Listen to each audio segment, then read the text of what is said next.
Hello guys, good morning. Kamusta po kayong lahat? Ngayon ay naglalaba ako ng mga bedsheet guys, no? Every weekend yan yung ginagawa ko. Kasi para pagbalik namin galing farm, plansahin ko na lang. Kaso, yung machine ko namin dito sa bahay, nag-i-error. Tingnan nyo yan. Yung tubig hindi nagde-drain. Kaya kita ko sa inyo kung paano ko to gawin. Paano ko ayusin yung tubig para mag-drain yung machine. So, ayan guys, kung nakikita nyo, naka E18. It means error. Error yung machine. O, tingnan nyo. Hindi siya nagde-drain. Pag ano siya, tumutunog. So, yan o. Meron ng downy pero di pa nag-drain. So, pakita ko sa inyo guys paano ko to ayusin. Kasi dati, nagganto din siya. Nagganto din yung machine namin. Lagi ko ginagawa is ito. Patayin muna natin yung main socket, main fuse. Para di tayo makuryente, no? Baka makuryente tayo at magkirig-kirig tayo dito. Ito yung main switch namin sa likod guys. Patayin muna natin. Ito, off muna. Yan, off. Para secure. Safe. Ayan guys, patay na. Gagawin natin is bubuksan natin dito. Yan. Yan, buksan din natin yung drainage dito para lumabas yung tubig. Mga ka-OFW, mga kabayan ko, sa mga katulad kong DH dito sa ibang bansa or kahit sino man na magkaroon din ng problema na ganito sa washing machine, ito lang po gawin nyo. Bubuksan natin to, yung hose dito. Parang maiksi. Kakuha tayo ng pang salod dito ng tubig. So na guys, ito kumuha ko ng planggana. Kasi maraming tubig doon. Nakastack. Buksan natin to.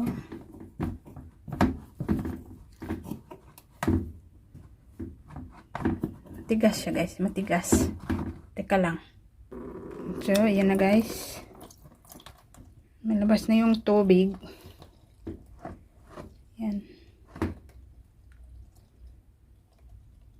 Nagaganito lang daw yung washing machine natin pag merong bara sa loob. Ayan. Paano lang natin yung tubig, drain. Marami pa yan sa loob. Pangalawang beses ko na to inano. Yan. Drain lang natin. Tapos check natin dyan mamaya kung may bara. Minsan, dati nakakuha ako dito ng 100 fills doon sa loob. Nakastack. Yan. Ito lang gawin nyo guys sa washing machine nyo sa mga ka-OFW, mga ka-DH. Yan, sana makatulong itong video no sa inyo. Sa mga naka-experience ng ganito din yung washing machine nila. Daming tubig pa guys.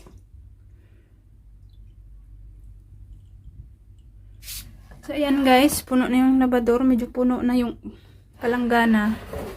Buhos natin dito muna.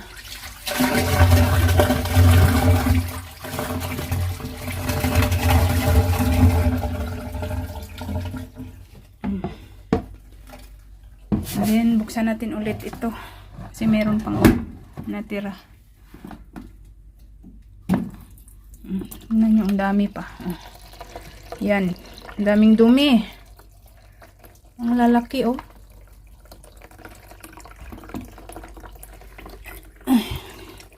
Sobrang itim-itim ng tubig, oh.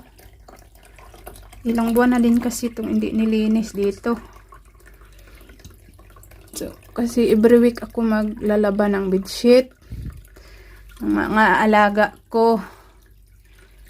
So, ngayon, naglalaba ako ngayon. Nagka-problema. Para pagbalik namin galing farm, kasi pupunta kami ng farm ngayon. Pag uwi namin sa Sabado, magplansya na lang ako. So, kaso ito, ano talaga sa oras? Awat. Dami pang tubig.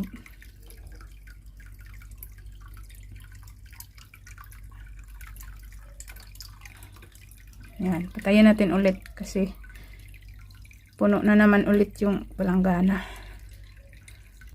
Ayan guys, buksan ulit natin. Pangatlo na to. Sobrang dami ng tubig. Ayan, pangatlong ano ko na to. Buhos. Dami pa.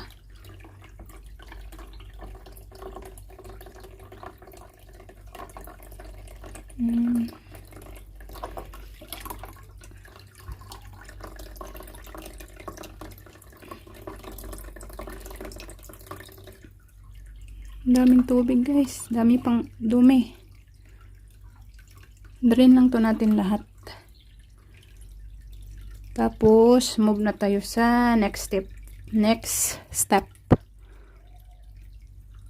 Pakita ko sa inyo. Baka merong barya na naman sa loob to. So, ayan o. Pangatlo na to. Puno na naman.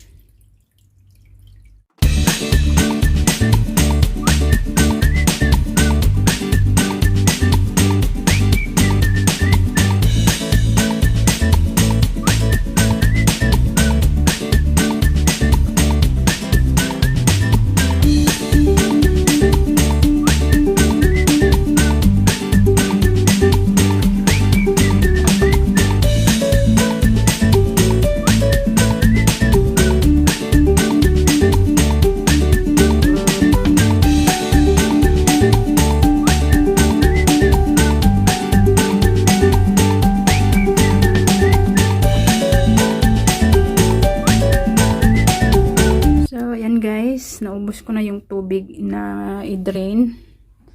Next natin na gagawin ay buksan natin dito. Baka merong coin sa loob na stuck dito sa loob. Din yan dito na laman konti. Yan, tingnan nyo. Tubig. Yan. Sobrang dumi guys. So, tingnan nyo. Kaya pala nag-stuck kasi may tela. Merong plastic. Yan, merong mga buhok. Yan yung nagkukos ng clog. Kasi merong dumi. Lagay natin dyan. Baka meron pa. Check lang.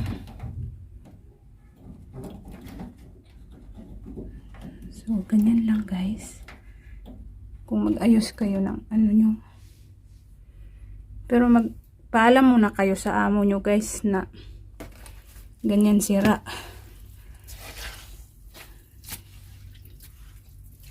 Kung wala kayong idea, baka, diba? Pero alam naman tayong mga Pinoy, pagkaya natin, tayo na mismo gagawa. Di na natin kailangan tumawag pa ng taga-ayos. Basta kaya lang tayong mga Pilipino, likas na sa atin yung basta kaya natin gawin at alam natin kung paano, tayo na lang mismo gagawa. Ayan, hiningal na ako. Sinabi ko naman yun sa amo ko dati, yung nasira ito.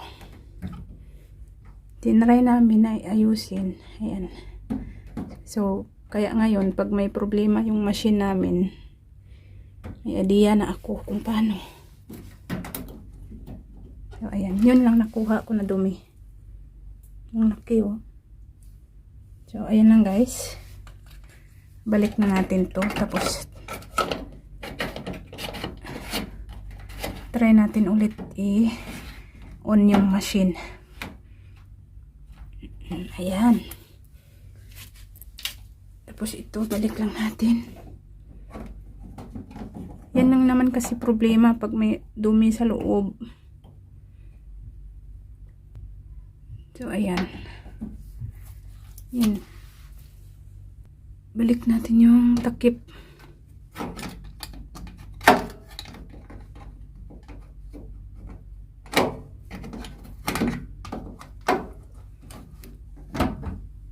Yan. So, yan lang guys. Try natin i-open.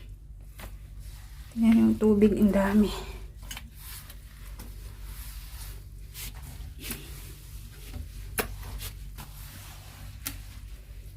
Yan. So, ayan. Punasan lang natin yung mga tubig.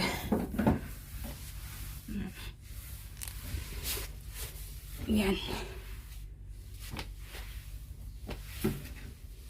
So, ayan guys. Try na natin buksan. On lang natin ulit. Yan. So, ayan.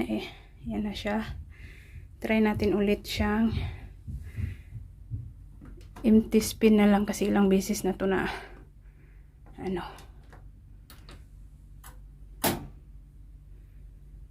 Yan. So, ayan na guys, diba? Nawala na yung E18 or error 18. So, ayan, magde-drain na yan. Tingnan natin. So, it means ayos na siya.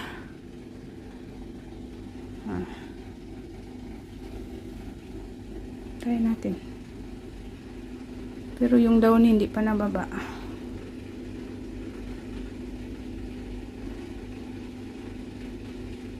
Tumutunog.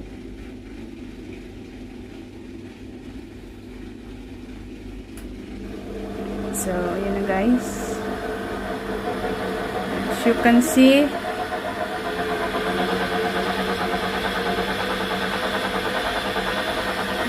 empty spin.